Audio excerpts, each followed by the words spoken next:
get into the subject of the day. We're managing risks at a personal level because we say life is full of uncertainties.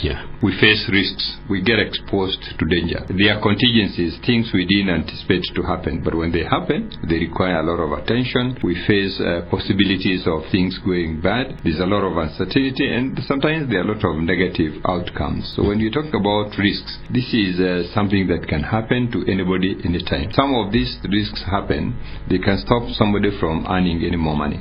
We see in business failure, when people get sick, they're not able to work anymore. When people get involved in accidents, so you can actually see the kind of risks we are looking at, and they have to sell everything to settle the bills. And the other risks that can actually get what you have to fall in the wrong hands. People just taking what's not theirs, so it falls in the wrong hand. I know we know forgery, fraud, conmanship, all these things get things to move into the wrong hands. And in fact, in law, where there's no will, whatever somebody has might end up with other people. And as we think about it, we need to appreciate what we call the cascade of protection. At a global level, humanity has realized that there are things that individuals cannot do. And what has been the response? Creation of bodies to deal with those issues. So when you're looking at the cascade, what human beings have done, they have done what we call humanitarian institutions. They have been set up to try and address some of these things. But at a community level, we have learned to stay together as a community to protect each other. So isn't this all effort to keep ourselves safe? So you can actually see this cascade at the global level, at the continental level, at the regional level, at the national level, at the community level. But there are those things that you cannot expect other people to take care of. It is up to you as an individual to take care of that. We spend a lot of time building our wealth, but we should also be able to protect it so that we do not find ourselves losing it all of a sudden. And that is where we manage our risks so that we minimize the chance of sliding into abject poverty. So we want to see what are these risks we are looking at. One of them is what we call contingencies. You know, things that are unexpected events or uncertainties which happen, and when they happen, they disrupt your financial plans, and they might cause you to address them quickly, and you need to seek money to do that. If you don't have the money, you might have to take very expensive credit, or you might have to suffer a lot of harm. When people walked home and they found the house was totally flooded, what did it mean? We needed somewhere to stay. To say, what can I do to help myself just before I call in the other people to help? So it requires immediate money. Those are things you need to support yourself for a start. That's part of the risk we manage, and say, how can I manage this risk? And what we always say is we need to set up a contingency fund.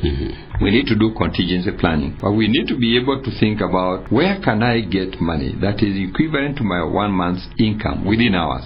Should anything happen, equivalent to my 1 month's income within hours, because you don't have a lot of luxury of time. When these things happen, you need the money quickly. You may not even be able to borrow from the circle. We do contingency planning in the masterclass, and that's why we invite people to come and learn, so that you consider how to set up this emergency fund that is actually equivalent to your 3 months income. That should anything happen for 3 months, you can sustain your life without any challenge.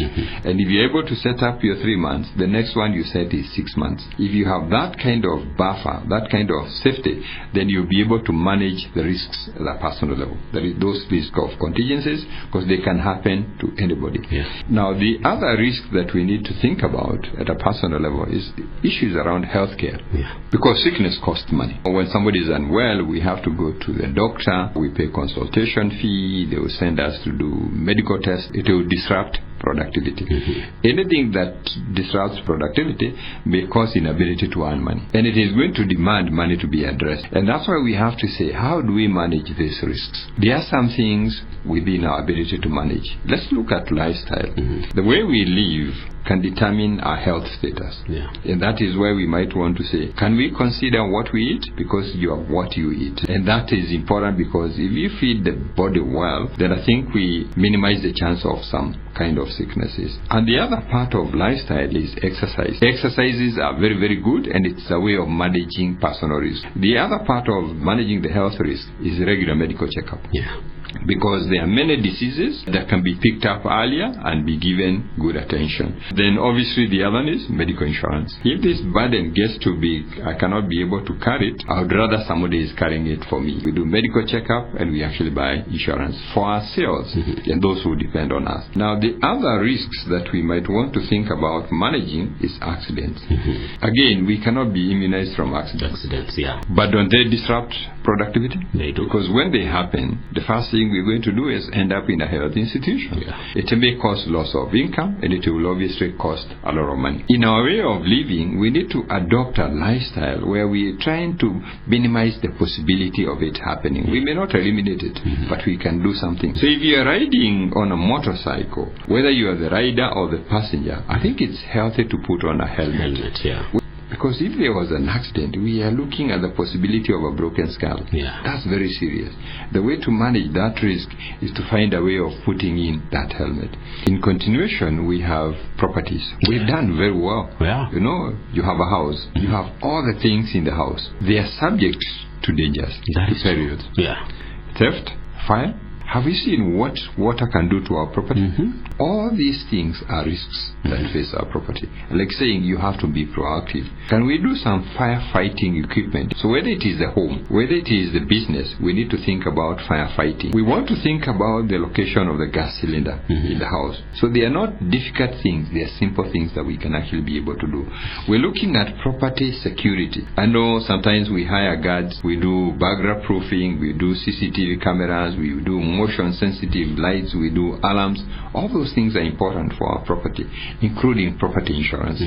So you can actually see there are a couple of things you can proactively do. Otherwise, you know, we will end up in abject poverty. And there's a lot of personal liabilities that we can actually be able to think about. You know, you can get a judgment in court and you must pay the penalties.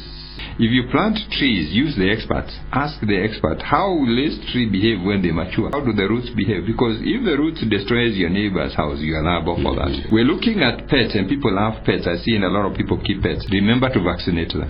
They can infect you, they can infect your children, they can infect your neighbor. Secure them well. You know, that nice dog can bite your neighbor's child, and there can be serious consequences out there. Let's be proactive.